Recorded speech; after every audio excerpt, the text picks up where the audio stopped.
We just stepped on their face with a hobnail boot and broke their nose. We just crushed their face. What's up, guys? Welcome back to the Glory UGA podcast, the podcast designed for all of you diehard Georgia fans by a diehard Georgia fan. And on today's show, I'm going to continue my 2025 Georgia football position unit preview series ahead of the start of fall camp and explain why Georgia's defensive line is one of the more underrated units in the entire country entering the 2025 season. So we're going to have a ton of fun breaking that down today, guys. But before we get there, if you are one of those diehard Georgia fans, go ahead, do yourself a favor, subscribe to this channel right now, turn the notifications on. We have a ton of content designed for all of you diehards coming your way the rest of the offseason and, of course, throughout the 2025 season as well. And you don't want to miss any of that. Like the video, comment, all that stuff, guys. It really does. It goes a long way, and it's a huge help as I continue to try to grow this channel. So thank you all very, very much in advance for that. But all right, let's dive into today's show. And here we are, about 1 month away from the start of the 2025 college football season. And man, it's now been 2 long years since the Georgia Bulldogs have won a national title. Tough times, right? But sarcasm aside, I do want to start the conversation there. I want to start this conversation by going back and looking at those 2 national title teams in 21 and 22. And look, we were straight up loaded up and down the roster both of those seasons. And there were a number of factors behind why Georgia was able to win back-to-back national titles. It wasn't just one thing. But I do think it's also fair to say at the same time that one of the cornerstones of both of those teams, those back-to-back national titles, was flat-out dominant defensive line play. In 2021 especially, that was just an absurd collection of talent, the likes of which we'll probably never see again here in Athens with NIL and now the House settlement certainly changing the structure and impacting your ability to build depth like that at a particular position, but just an insanely talented group of defensive linemen. 2022, talented to a lesser degree, but when you have a guy like Jalen Carter, the mere presence of a guy like Jalen Carter is going to elevate your entire defensive line as a whole. And if you look at the past 2 years since those back-to-back national titles, quite frankly, our defensive line play has clearly not been as dominant these past 2 seasons. I think we can all probably agree with that, right? It's been good. I'm not saying it's been bad by any stretch of the imagination. Our defensive line play the past 2 years, 23 and 24, has been good and at times really good, certainly relative to the rest of the country. But it also hasn't been what it was. Like, that's just the reality. We haven't had guys consistently commanding double teams the way that Jordan Davis was back in 2021, the way that Jalen Carter was in 2022, a little bit differently, but still demanding double teams. We haven't had guys doing that, freeing up other fellow defensive linemen to wreak havoc in other spots along the defensive line. We haven't had guys keeping bodies off inside linebackers, allowing them to flow freely to the ball. And just haven't been, honestly, as disruptive up front, creating negative plays, stifling the run game. We've been good doing that, just not what we were, not to that caliber that we saw back in 21 and 22. Now, part of that's been injuries, for sure, especially last year. But the reality is, whatever the reason is, whatever you want to ascribe it to, the defensive line play for Georgia has not been the same since 2022. That's just the reality, guys. I think it's really hard to argue against that point. And as such, there has been exceedingly little conversation surrounding the Georgia defensive line entering this 2025 season. Now, there's been a lot of talk about Georgia. There's been a lot of talk about Gunnar Stockton. Is he good enough? Or as Paul Feinbaum says, Georgia doesn't have a quarterback. We've heard that conversation, that narrative all offseason long. There's been talk about Georgia's offensive line not being good last year. There being questions around it, questions about the Georgia run game. We've seen a lot of talk about the linebacker unit. I've done a lot of that myself, propping the linebackers up as one of the more talented units in all of college football. We've even heard some talk about the wide receivers, some of the transfer guys coming in, Zachariah Branch and Noah Thomas, and you got the highly talented freshmen coming in, just the general upgrading of talent at that wide receiver position, which was a position that was a problem for Georgia a year ago. So there's been plenty of conversation around Georgia. We're still one of the top teams in the country. So people are going to talk about Georgia, but when they talk about Georgia, they're not really talking about the defensive line. It's been relatively quiet around the Georgia defensive line, with that implication, at least the way that I read it, being that, people expect the Georgia D-line to be good, to be solid again, because, it's Georgia. We still recruit really well. We have good players, but nothing special. Like good, maybe really good at times, but like not special, not elite, not difference making the way that was in 21 and 22. But here's where I'm going to tell you that I personally, and you can disagree, that's cool. That's what makes the world go round.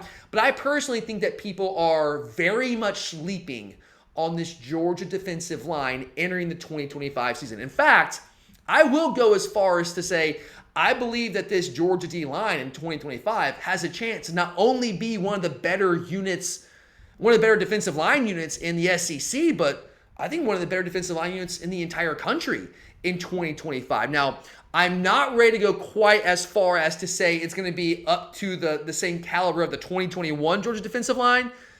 That's different, man. That was almost like a generational defensive line. Again, I don't know if we'll ever see a defensive line like that at Georgia ever again. I honestly don't.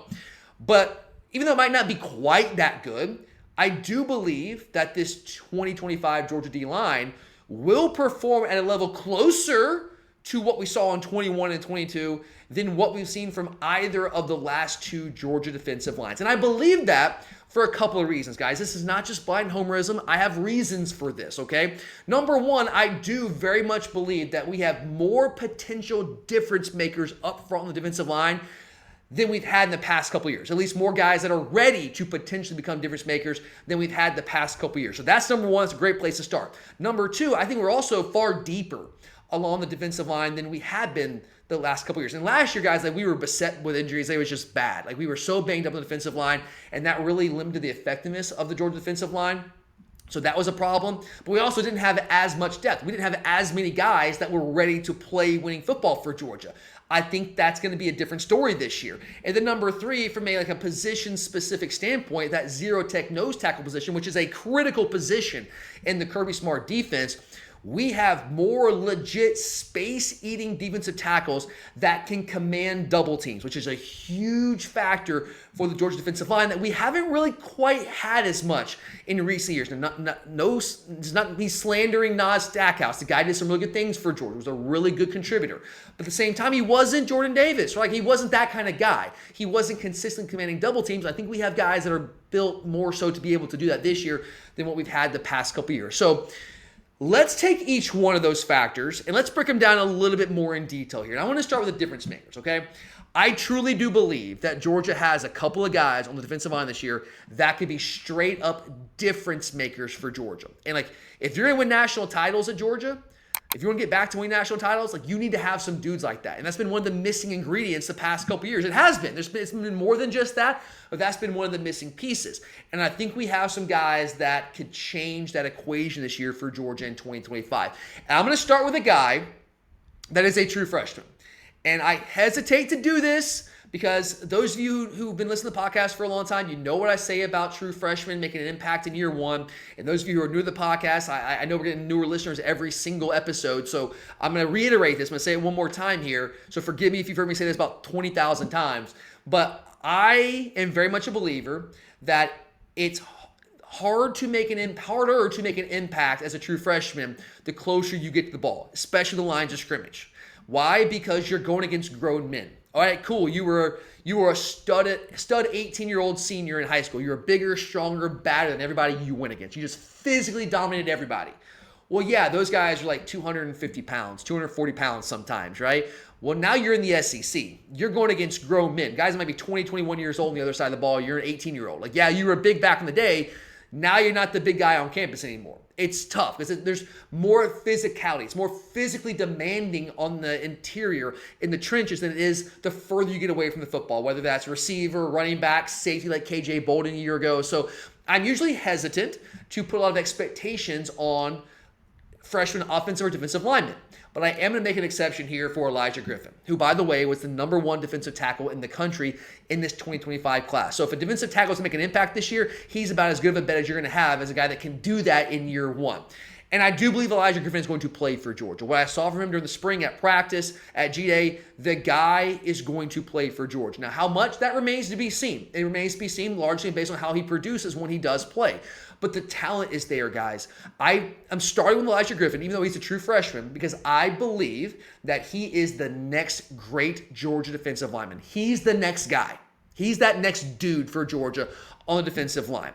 And I say that because he's the total package, guys. Like, the first thing you see in him is just ridiculous athleticism. Like, that's what blows you away at first glance. At least it does me. And this is a guy that, when we had our Georgia Combine a couple of weeks ago, which is kind of like what we do right before fall camp every year. We take measurements, what size, weight, and you run the 40, you do the broad jump, you do the three-cone drill, all that kind of stuff, right? Kind of give the guys a chance to prepare for the NFL Combine eventually down the road.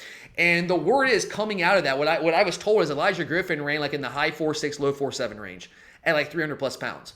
That is the type of athleticism and explosiveness that we're talking about with Elijah Griffin. That's why I believe he can be a difference maker. And beyond that, it's not just an athleticism thing. He's also very, very strong at the point of attack as well. He's got really good strength as well for a freshman. So he's a guy that I don't expect to start for Georgia, but he's a guy I do think will play early. And as the season progresses, he's going to play more and more and more as he gets more comfortable, as he continues to learn more about the system, gets bigger, stronger, all those things. And by the time we get to the second part of the season, maybe the Florida game, Texas, when they come calling in November, I think this guy could very easily end up being a difference maker for Georgia, even as a true freshman. But here's the cool thing with Elijah Griffin. I think he's going to play for Georgia. I think he's going to do some really good things as a freshman. But he doesn't have to be that guy. We're not relying on him to be that dude in 2025 in order for Georgia's defensive line to take a step forward this season. Because we have a number of other players at that position I think are also candidates to become difference makers for Georgia this season. I think the first guy I got to look at after Elijah Griffin is Christian Miller. Now, he's a guy that I've been very, very high on for a while. I really liked him coming out of high school at Cedar Grove, and he redshirted his first year as a redshirt freshman, started to get his feet wet a little bit, but was kind of playing out of position. He was playing more that zero tech behind Nazir Stackhouse because, we just needed him there. We had plenty of three techs. We didn't really have anybody to back up Nas, so you throw in Christian Miller there. But he's like a 300-pounder. He is a three-tech body all the way.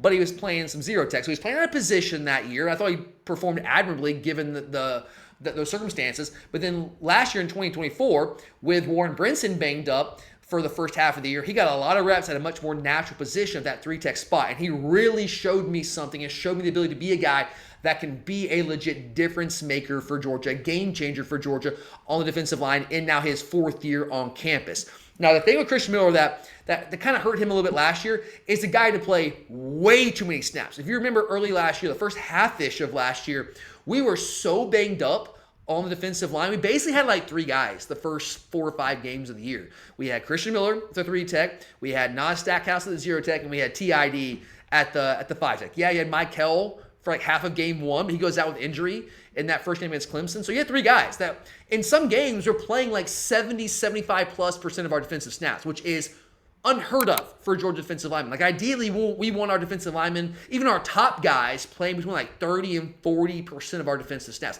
Jordan Davis played barely 30% of our defensive snaps in 2021. But that's kind of by design.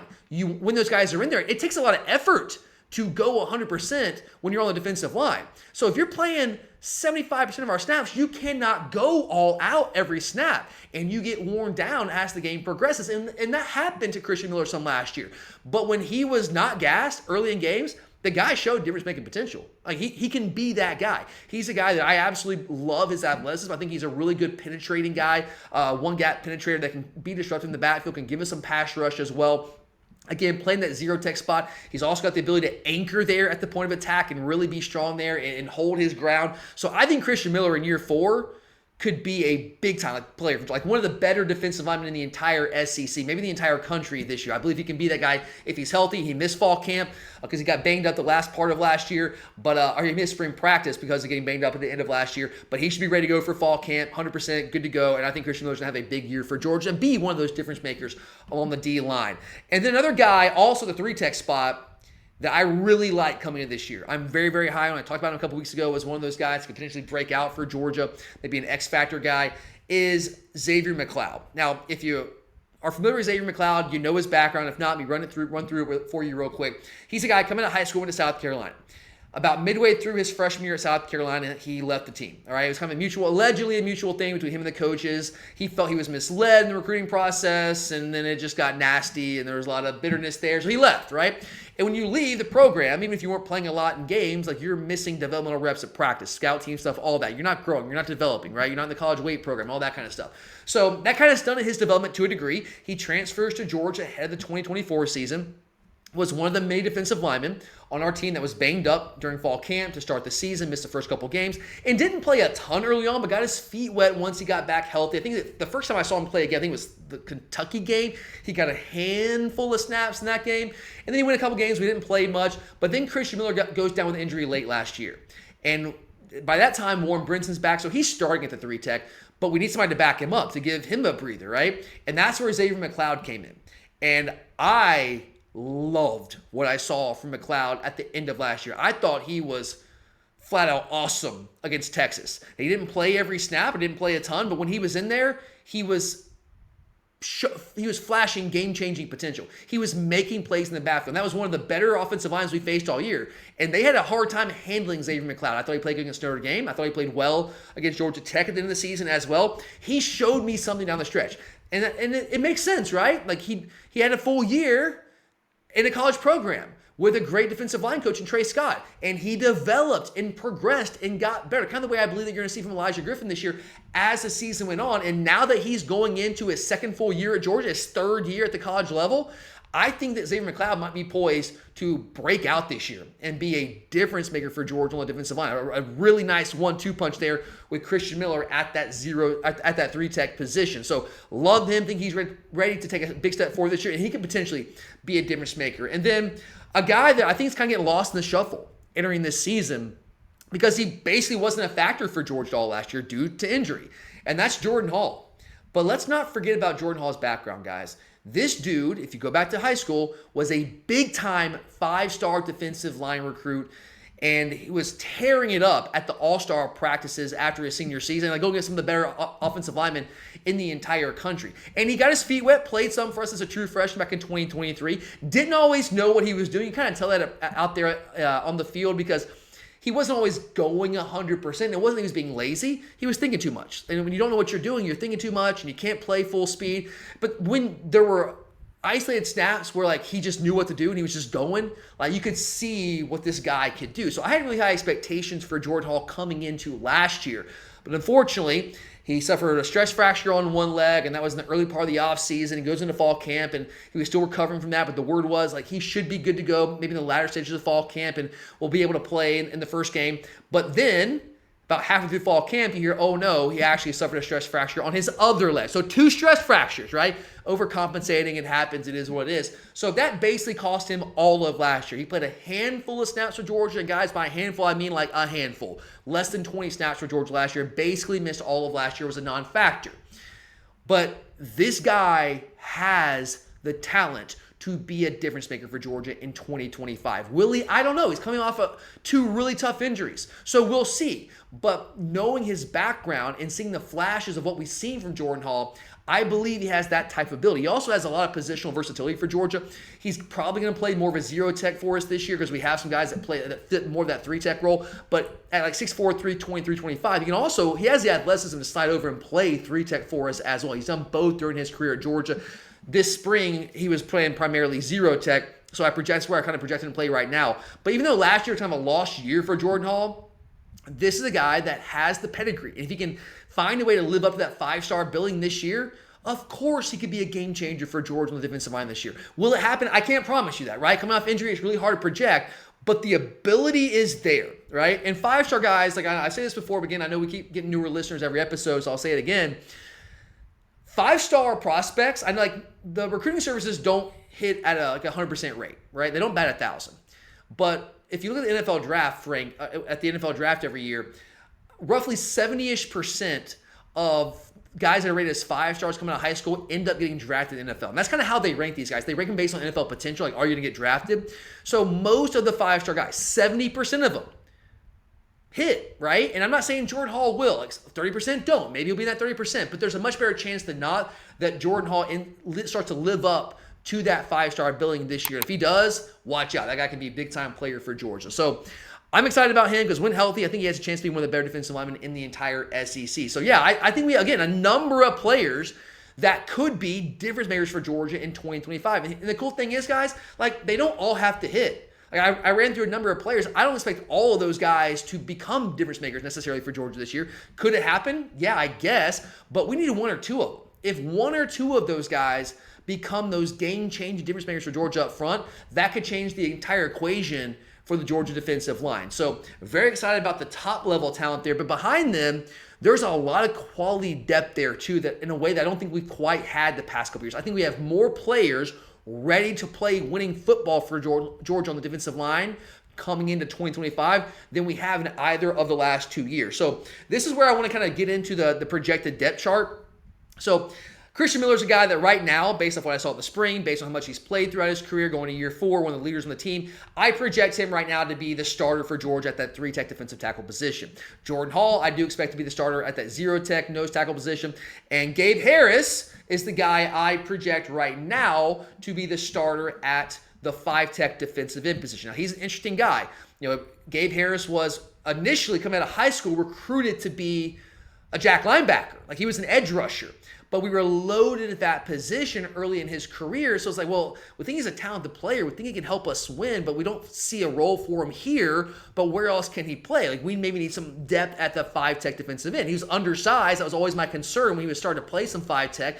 But he kind of played it situation a little bit in 2023, got his feet wet. Last year played more of a role there at that position. But my question and concern with Gabe has always been, playing the 5-tech, are you big enough to hold up physically to where you can play that position on a down-by-down basis? Because the primary role of that position is to set the edge against the run. Rushing the passer, yeah, you do that spot, but that's a secondary role. Your number one job is to set the edge against the run. Like, you are a run defender first and foremost there. And Gabe wasn't big enough to do that as well as I think that we like our 5-techs to do early in his career. So I thought, after we lost all those edge rushers from last year, the beginning part of the offseason, like, my thought was, well, now we're just going to slide Gabe Harris over to the jack linebacker spot, which is what he was recruited to be coming out of high school, and then we'll have Joseph Jonah-Janye start the 5-tech, and we'll kind of be set there. But we go out and we get Elo Mendoza from Army to be that pass rusher off the edge here at the jack linebacker spot. You got Quintavious Johnson, got some freshmen that can factor in there. And so that kind of frees up Georgia to keep Gabe Harris at the 5-tech. But I've still had the question, well, is he going to get big enough to be able to play a down-by-down role there and be more than kind of like a third-down specialist, right? Well, I have on very good authority that at that Georgia Combine we did a couple weeks ago, that Gabe Harris weighed in at 270 plus. And if that is accurate information, watch out. That's all I'm going to say. Watch out for Gabe Harris, y'all, because the athleticism is there. My only question for him at 5-tech has always been size. And if he's at 270 plus, watch out. That guy could be a difference maker, like a stud at that 5-tech spot. Set the edge, also give us more of a pass rush there. I'm very excited if that is the case with Gabe Harris, because I think he'd be an every down type player there and just be a monster for Georgia at that 5-tech spot. So I think that's going to be our starting group there. Miller at the 3, Hall at the 0, and Gabe Harris at the 5-tech. But behind them, this is where I get excited about the depth. We have a lot of players that can play winning football for Georgia this year, more so than we had in years past. So at 3-tech, let's go there. Christian Miller to start. You got Xavier McLeod, a guy that I think could be every bit as good as Christian Miller this year. I think that could very well end up being the case. Love both those guys, almost like co-starters there in my book. And then you got Elijah Griffin, who's going to play. How much? I don't know, but he's going to play early. I think his reps are only going to continue to increase as the year progresses. And another guy that honestly I heard no one talking about this offseason as a transfer for Georgia this year is Josh Horton, who transferred in from Miami. And this is a guy like wasn't like a dominant previously in his career, but we're not asking him to be dominant for Georgia this year. We're not asking him to be the number 1 or even number 2 guy for Georgia at that 3-tech. We're asking him to be like the 3rd or 4th guy. And as a 3rd or 4th guy, that is about as good as you're going to find across the country. I mean, so the depth there at that 3-tech spot is really, really strong for Georgia. And again, Jordan Hall, I think, has the positional versatility to also slide over and play some 3-tech for us if we need him to. So I think we're stacked there at the 3-tech. The 5-tech, I mentioned Gabe Harris. I think he's going to start for us and be really, really good if he is 270 plus, which I have on pretty good authority. That is the case. But behind him, I love the depth there as well. Joseph Jonah-Ajanye, going into year 2 as a redshirt freshman, is a guy, if you remember, early last year in fall camp, was creating some buzz. And it's kind of like, well, I think this guy's going to play for Georgia this year, even though you got Michael Williams, even though you got TID. And then Michael goes down with an injury in that first game against Clemson. That opened up more playing time for Joseph Jonah-Ajanye, and he took advantage of it, did some good things. But then, like, basically half the team, he suffers an injury, hurt his foot, and basically missed the rest of the year after the first couple of weeks of the season. It was kind of on the shelf the rest of the year. So he missed portions of spring practice, but was able to come back and do a lot for Georgia as we got to the latter stages of spring practice. And I love this guy. I think he's going to be a dude for Georgia at that 5-tech spot. That could be as early as this year. It really could be.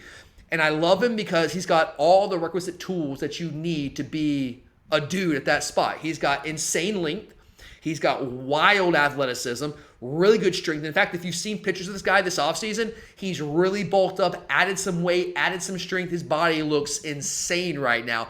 And if you know anything about this guy in high school, if you remember, he didn't play football most of his life. Like, he comes over from Africa, I think from Nigeria, comes to America, comes to high school and finds football there. And like, he only been playing football for a couple of years before Georgia started recruiting him. So his best football is still very, very, very much ahead of him. He's still a developmental guy. But where he is right now with the length, the athleticism, the strength, oh my dear Lord, this guy could be a monster for Georgia. And that could happen this year. It very easily could. And another guy that, honestly, I didn't expect much from coming into the spring, but when I got to see him at practice and saw him at G-Day, I was really impressed by, and that's Justin Green. This guy is a Georgia prospect and the part of that 2024 recruiting class at, I think, Mountain View High School, if I remember correctly. He played a lot for Georgia. He was getting reps with the number 1 defense during the spring. Now, that was largely because Gabe Harris was out for the spring. I would have loved for Gabe to be available so he could continue to develop at that position. But Gabe's played a good amount of football for us. He'll be all right there. But that opened up more reps for guys like Justin Green and JJA, and that helped accelerate their development. So Georgia is going to be even better for that because now we're going to have more guys that are equipped to play winning football at that 5-tech spot. So the depth there at 3-tech, the depth there at 5-tech is really, really strong for Georgia. I think better, much better than what we've seen in the past couple years. And then that brings us to that final spot on the defensive line. This is where I want to get into my third big point there with having more big space eaters there in the middle of the Georgia defense.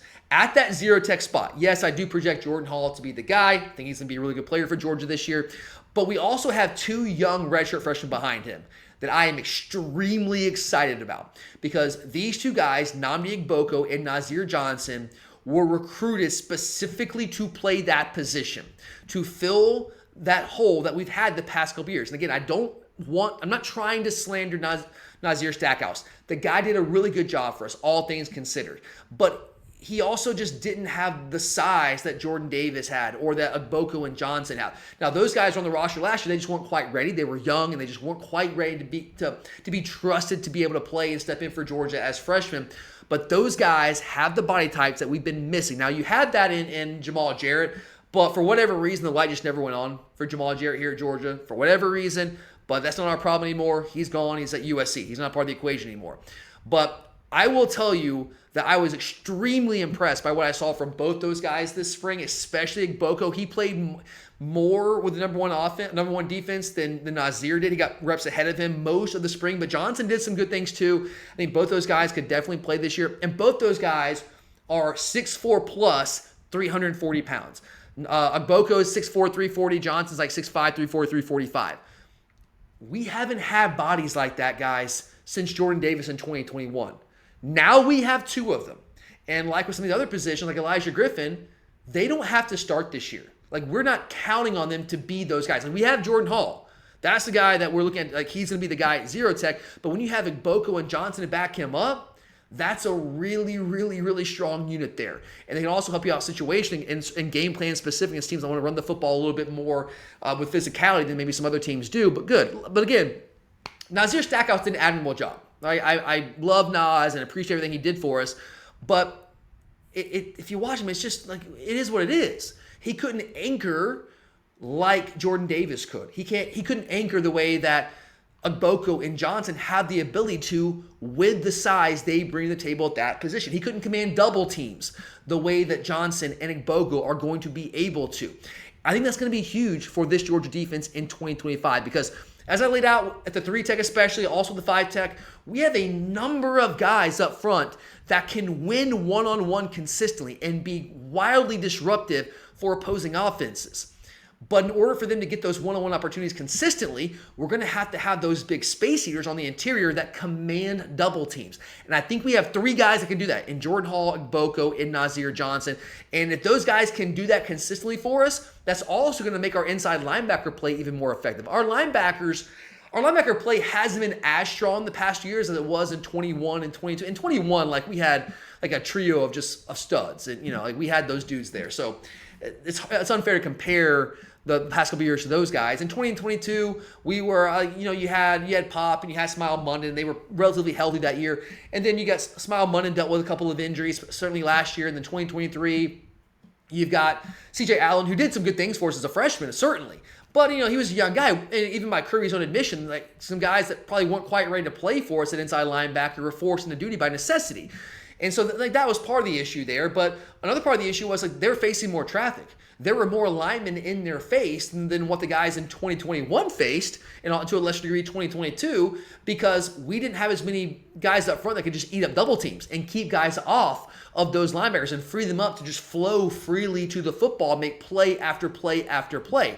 And I do believe that the guys we have at the 0-tech position this year are going to free up the linebackers this year in a way they haven't been the past couple years and make them even more effective. And I've already laid out for you earlier this year, I think that's one of the more talented positions in all of college football, and that can make them even more effective. So that's very exciting there. So based on the conversation, guys, when you look at this, the Georgia football team this year and the offseason narratives, based on the conversation around this team entering the 2025 season, I can't help it, man. I see a lot of people sleeping on this Georgia defensive line and sleeping on how good they can be in 2025. And yeah, look, I get it. I do get it. I can recognize and admit that we are short on firmly established stars on the defensive line. That's fair to say.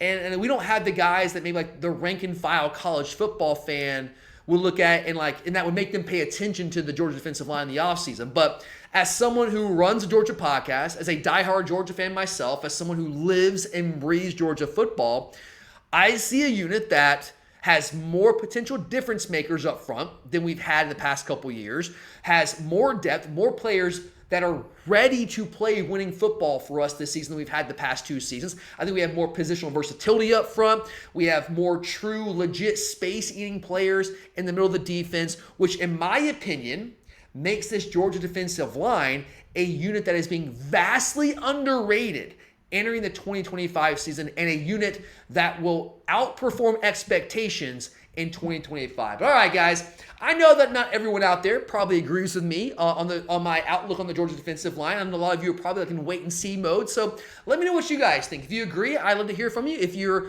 a little more skeptical, I'd also love to hear from you as well. So leave those comments. If you enjoyed this video, please like. And if you are a diehard Georgia fan, we got a lot more content like this coming your way the rest of the offseason and, of course, throughout the 2025 season as well. So go ahead, subscribe, turn those notifications on. I don't think you guys will regret that. But thank you, guys. Thank you all so much for being here. I'm Tyler, and as always, go Dogs. Man, is there going to be some property destroyed tonight. 26-21. Dogs on top.